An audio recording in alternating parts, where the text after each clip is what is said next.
मनातल्या मनात म्हणलं देवा मला या बारीनं सरपंच केलं, व्याख्यान द्यायचं काम दिलं, हे बस झालं, पण मी कटळलो आता. म्हणलं दुसऱ्या बारीनं मला गौतमी पाटील कर, 3-3 लाख दे.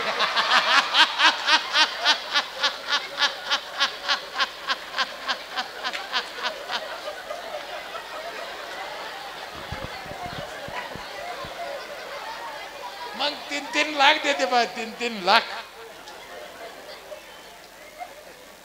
आपल्याला कोणाची निंदा किंवा कोणावर जळायचा विषय नाही. सुचत म्हणून माणूस म्हणतो ना की तेव्हा आमचं काय चूक आहे बाबा, आम्ही काय गुन्हा केला बाबा. आणि एक शेवटचं एक काम तुम्हाला सांगतो.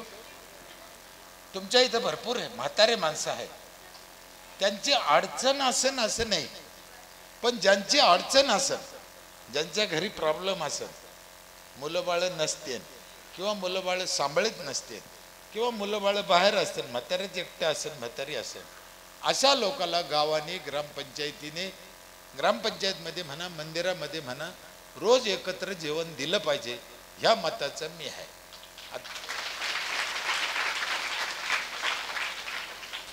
अर्थात हे करायला गावाजवळ पैसा लागतो. हे सगळ्या गोष्टी पैशाशिवाय होत नाही साहेब. किती आपण बोललो नुसतं तर बोलल्याने प्रश्न सुटत नाही, पैसा लागतो. लोकांजवळ पैसे आहे, लोकांकडून पैसे घ्या आणि लोकांसाठी खर्च, संपलं. साधं सोपं आहे ना. काही आम्ही तेच केलं. मला पहिले 5 वर्ष ग्रामपंचायत मध्ये काय कळलंच नाही, काहीच कळलं नाही, माई शपथ. म्हणून मला 1-1 वर्ष सरपंचाचा राग आहे. मला 25 वर्षे झाले अजून अर्धी ग्रामपंचायत कळली नाही, माई शपथ. मी मंदिरात खोटं बोलतो. ज्ञानेश्वरी कळणं सोपं आहे, वेद कळणं सोपं आहे, पंचायत कळणं त्याच्यापेक्षा अवघड आहे. भयानक काम आहे, भयानक काम आहे. जर तुम्ही केलं तर, नाही केलं तर जसं चालू आहे तसं चालू आहे. नाही केल्याचे काय परिणाम झाले माहित आहे? खरं सांगा, आपल्या आजी पंजे किती वर्ष जगत होते? 100. आणि आता आपण, मग हे 30-40 वर्ष कोणा खाल्ले? कशाने कमी झाले? राग येणार नाही का? तुम्ही लई जण आज एका पार्टीत बसेल. हे सरपंचाचं पाप आहे. सरपंचाला कळलं नाही, सरपंचानं काम केलं नाही त्या पद्धतीने, म्हणून आयुष्य कमी झालं. विश्वास ठेवा. सरपंच हा माणूस माझ्या जीवातला, काळजातला, मला आवडता माणूस. कारण हे तोच करू शकतो, दुसऱ्याला करता येत नाही, म्हणून त्याच्यावर जिम्मेदारी आहे. कारण आता हे पाणी दर माणसाला द्यायचं तर कोण देईल? दुसरं कोणी देऊ शकतं? नाही देऊ शकत. गावातली स्वच्छता दुसरं कोणी करू शकत नाही. मुलांचं शिक्षण दुसरं कोणाच्या हातात नाही. सरपंचच त्या गावचा विठ्ठल आहे, सरपंचच त्या गावचे माता पिता आहे. म्हणून माझ्या सरपंचाला विनंती आहे हात जोडून की बाबा तू पुढं होय. मला आणखीन एक दाट शब्द सांगू. युगे 28 झाले, त्या विठ्ठलाचा हात बाहेर नाही झाला. निघला का? नाही निघला, निघणार बी नाही. पण आमच्या सरपंचाचा हात 24 तास दीनदलितासाठी, गोरगरिबासाठी मोकळा राहू शकतो. मग त्याच्यापेक्षा म्हणून मला आवडतो. करू शकतो, हा करू शकतो. किती केलं तर कमी. अर्थात पैसे लागते, मी सांगितलं. आम्ही तेच गणित हिशोब केला, याला काय मार्ग काढायचा.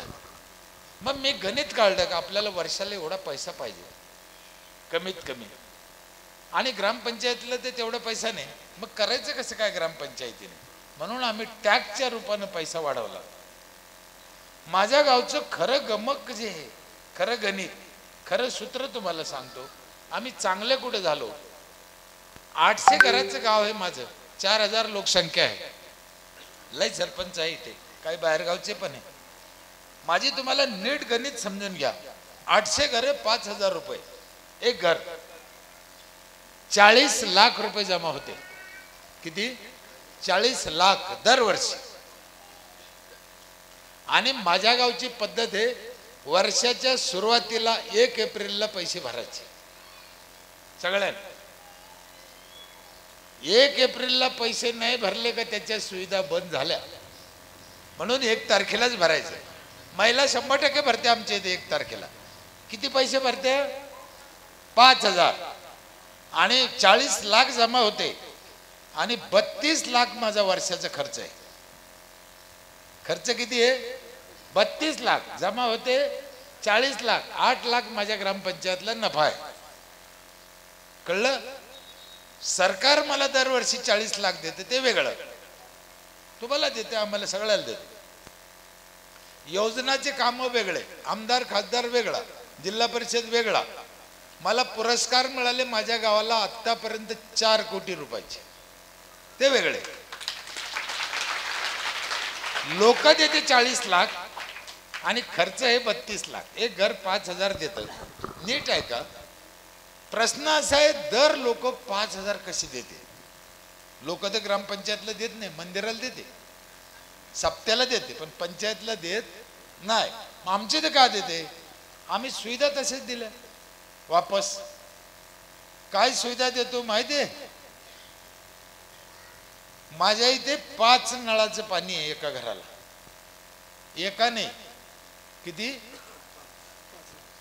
जमिनीचं बोरचं पाणी एक आहे, धुण्या भांड्याला 24 तास नळ चालू आहे. दुसरा नळ आहे, जायकवाडी धरणातून पाणी नेले आम्ही, त्याला बी 24 तास आहे.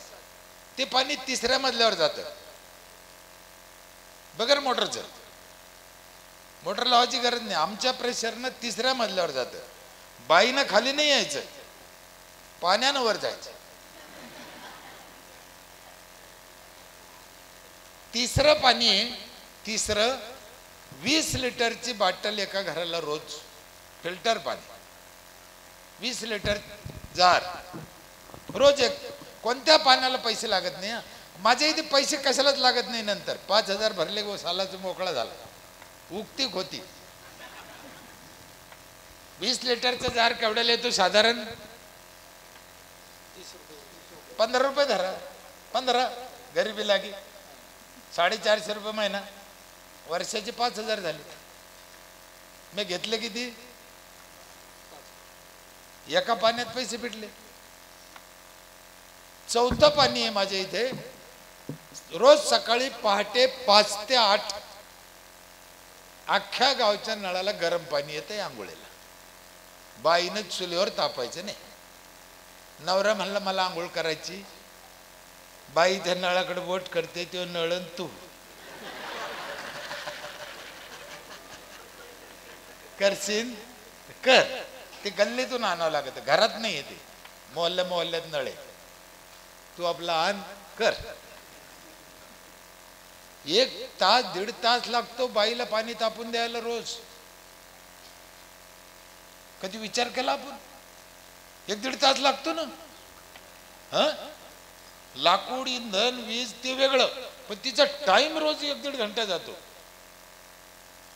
म्हणजे आयुष्यातले 5-10 वर्ष तिचे पाणी तापतच गेले.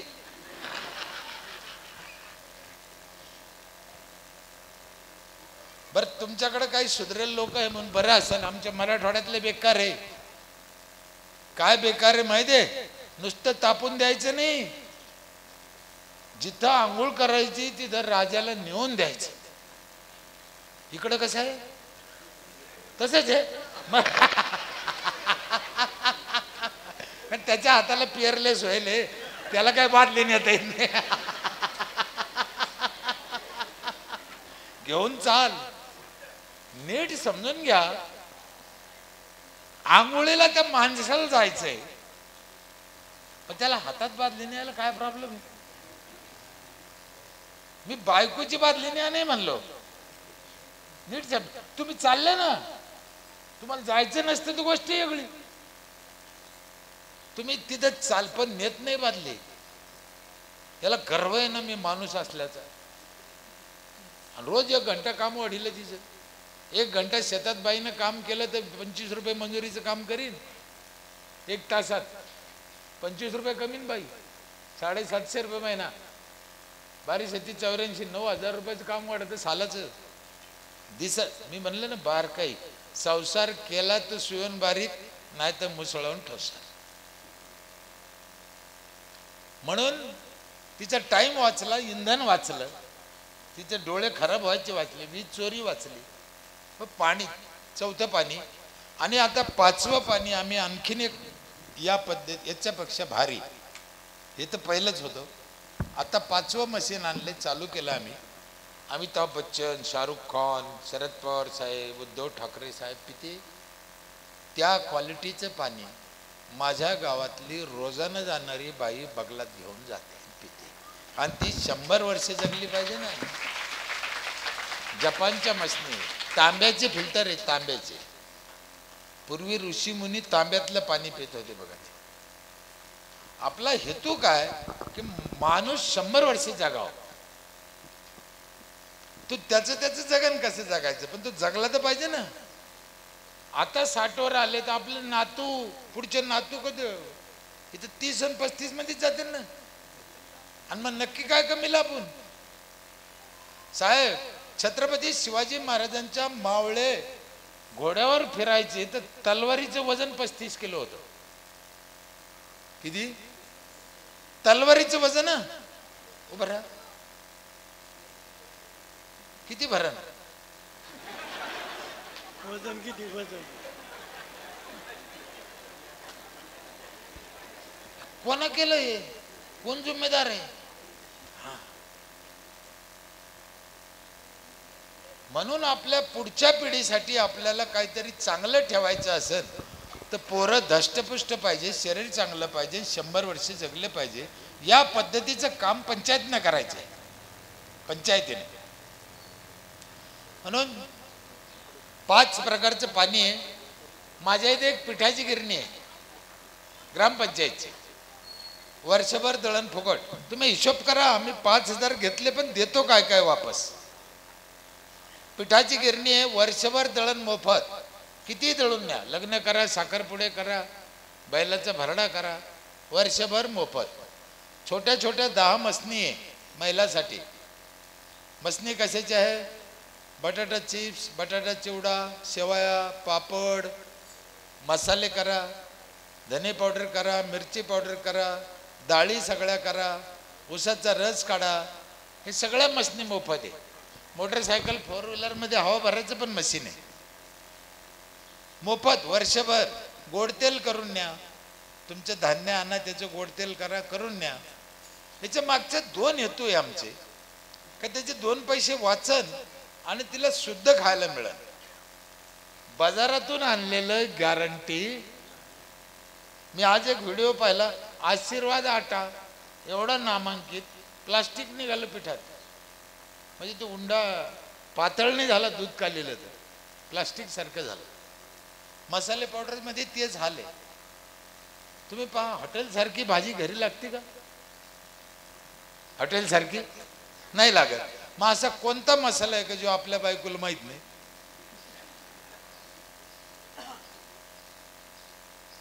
आयत्या मसाल्यामध्ये घोड्याची लीद काढून देते.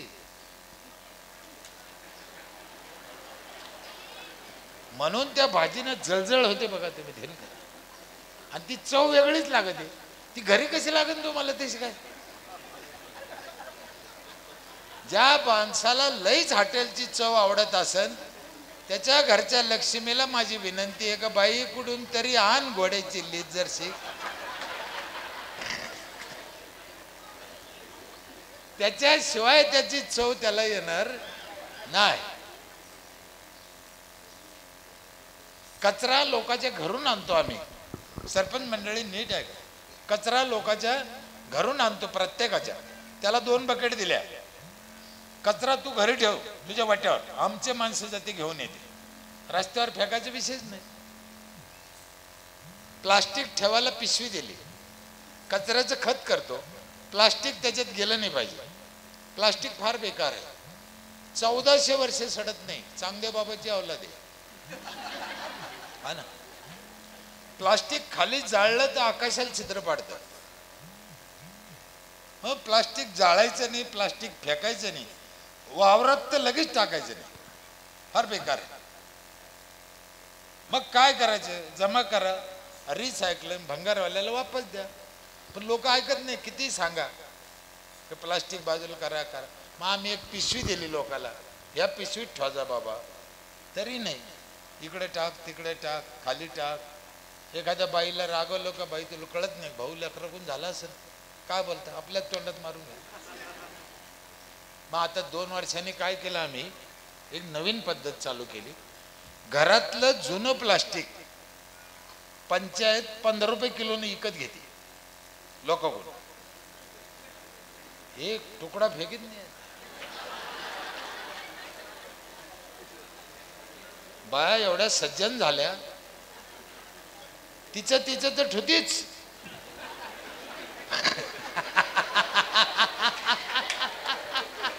पण शेजारीन घरी नसली तिचं बी उचलून ठुती.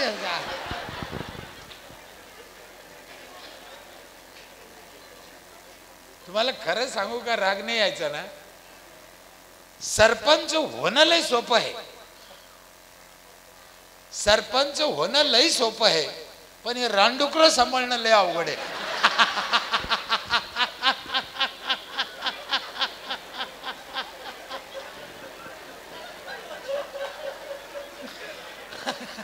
हे डोक्याच्या बाहेरचा खेळ आहे. एवढा दिसतो एवढा सोपा आहे का?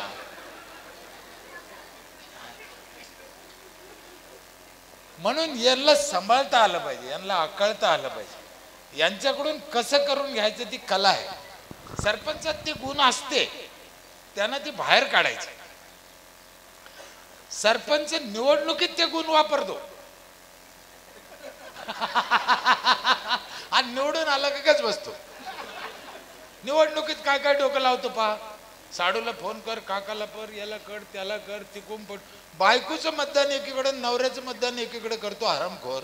साधा डोकेबाज आहे का तो? साधा कलाकार आहे. मग निवडून आल्यावर बी ते करायचं ना, काय त्याच्यात काय. सरपंच लय डोकेबाज असतो. निवडणुकीत पाय पडते, घरोघर जातो, पाय पडतो, याच्या पड त्याच्या पड. ज्याचं मतदान यादीत नाव नाही त्याच्या पडतो काही काही. मग आता बी जा, लोकांच्या पाय पडा, विनंती करा, आपलं गाव चांगलं करायसाठी काम करा. आम्ही एक ट्रॅक्टर घेतला शेती करायला, गावची शेती करायला. 30% सबसिडी त्याला.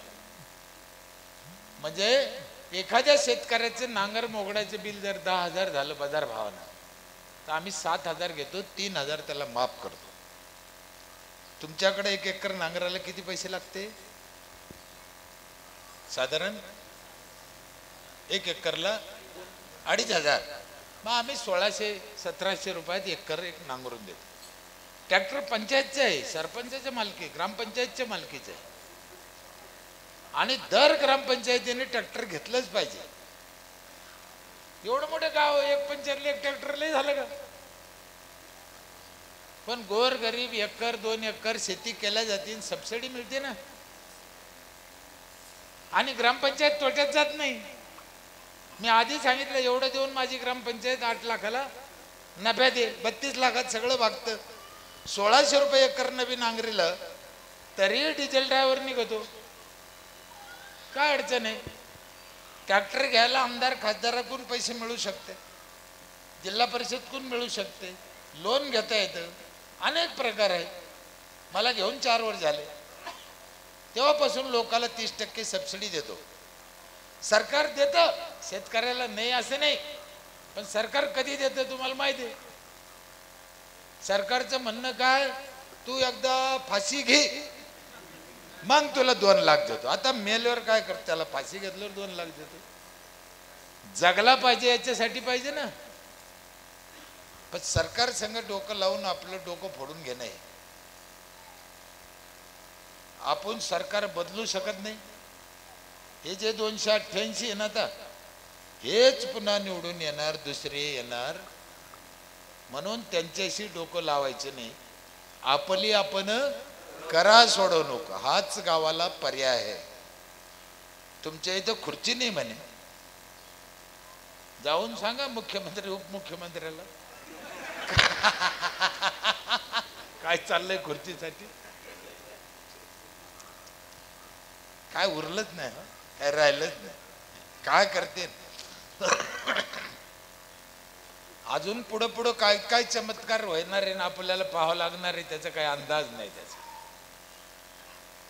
बरं, त्यानं केल्याचं आपल्याला दुःख नाही, नीट समजून घ्या. त्यांना वाईट वागल्याचं किंवा काय केल्याचं दुःख नाही, पण ते लोन आपल्या घरात सुरू राहिलं याचं वाईट आहे ना. काही कारण नसताना आपल्या घरात ते शिरलं ना. पोराचे विचार बदलू राहिले, घरातली संस्कृती बदलू राहिली. बरं, रोज टीव्हीवर पेपरात बातम्यात ऐकायला तेच, उठ सूट तेच. काय त्याच्या वाचून काय पडलं? काही शेतीचं चांगलं सांगा, चांगल्या गावाने चांगलं काम केलं ते दाखवा, कोणा शेतकऱ्यानं चांगलं पीक घेतलं ते दाखवा. आत्ता नेवाशाला त्या दिवशी पाहिलं मी, सफरचंद लागली एका शेतकऱ्यानं. नगर औरंगाबाद हायवेला जमीन नेवासा पाठव सफरचंद आले, हे दाखवा टीव्हीवर. चांगले पिकं, चांगले फळं, माती परीक्षण, औषधं, नवीन गोष्टी हे शिकवा. ते सोडून साप निघाला. अरे साप निघाला. आता साप काय मुंबईतच निघाला का? इकडे तर रोज निघतो आमच्या गावात, घरात. काय त्याची बातमी होती का? साप काय मुंबईतच आहे का? आता दर गावात साप आहे. मग काय त्याच्या बातम्या करीत बसायच्या? चांगलं जर शिकवलं ना साहेब, समाज करतो. हा समाज लई चांगल्या मनाचा आहे. फक्त याला सांगा तुम्ही, काही करतो यो मन मामा म्हणला, मामा लाव डोळ्याला पाणी, लावलं डोळ्याला पाणी. काऊन लावलं कोणालाच नाही. आपण सगळ्यांना लावलं की नाही, काऊन लावलं कोणालाच माहित नाही. गुरुजींनी सांगितलं, लावलं. मला काय म्हणायचं नीट समजून घ्या. समाज ऐकतो. गुरुजी चांगला पाहिजे, सांगणारा पाहिजे, त्याच्या डोक्यात भरलं चांगलं करतो ते उलटून बी विचारित नाही काऊन करायचं. आता एवढ्या महिला इथं आल्या, लग्नाच्या दिवशी पहिल्या दिवशी घरात जाताना दरवाजा ओलांडताना काय करता तुम्ही? माप ओलांड. बरोबर आहे. सगळ्या जणी ओलांडून आल्या. यांना विचारा का ओलांडलं? काय सासूनं सांगितलं ओलांडलं. हे ना, काहीच माहित नाही कोणाला. मला ओलांडल्याचा राग नाही, समाज ऐकतो. आपल्याला एवढंच काढायचं त्याच्यावर, कोणाची निंदा नाही. हा समाज ऐकतो, याला सांगा तुम्ही ऐकतो. जाय वडाची पूजा करायला गेली. पोरा हो, आपल्याला ऑक्सिजन किती लागतो? 28 किलो आहे का नाही? आणि तो कशातून मिळतो? पोरं हुशार आहे. आणि तो आपण कशाने घेतो? नाकाने. मग नाकाला सगळ्यात जास्त गरज कशाची आहे का नाही? ऑक्सिजनची. त्या बाईला कोणा सांगितलं कोण? नाही, नाकाला सगळ्यात जादा गरज नथीची. तिनं माग पुढं पाहत खेळानं भोसकं पाळलं साहेब.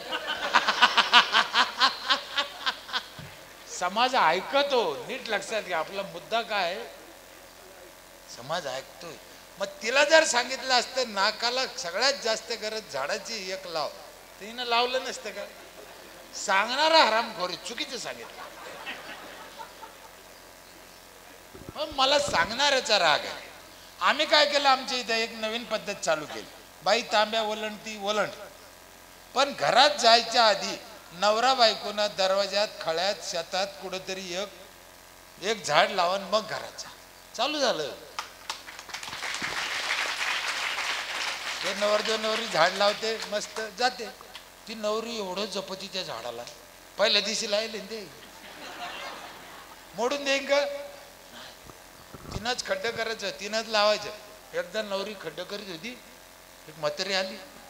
तिनं पाहिलं नवरी खड्डं करती. बायाकडे पाहिलं म्हातारीनं, याचंच काम असं मेल्याचं. मला म्हणे, तुला काही लाज वाटते का? नवरीला खड्डं करायला लावू राहिला, हळदीचा अंग. तो आज सांगितलं? म्हणलं आजी मीच सांगितलं. म्हणलं ही नवीन पद्धत आली, आता करा लागत. काय पद्धत आली? म्हणलं ही पद्धत तिकून आली गुजरातकडून, आपल्याकडली नाही. काय पद्धत आहे? म्हणलं नवरदेव नवरीनं पहिल्या दिवशी झाड लावलं तर लेकरं बाळ जगते, नाही तर जगतच नाही. असं आहे का म्हणे? म्हातारी बी बसली खाली माती लोटाला. बरं आहे, बरं आहे. आणि मी खोटं नाही सांगितलं. नाही लावले झाड नाही जगायचे लेकरं बाळ, हे सत्य आहे ना.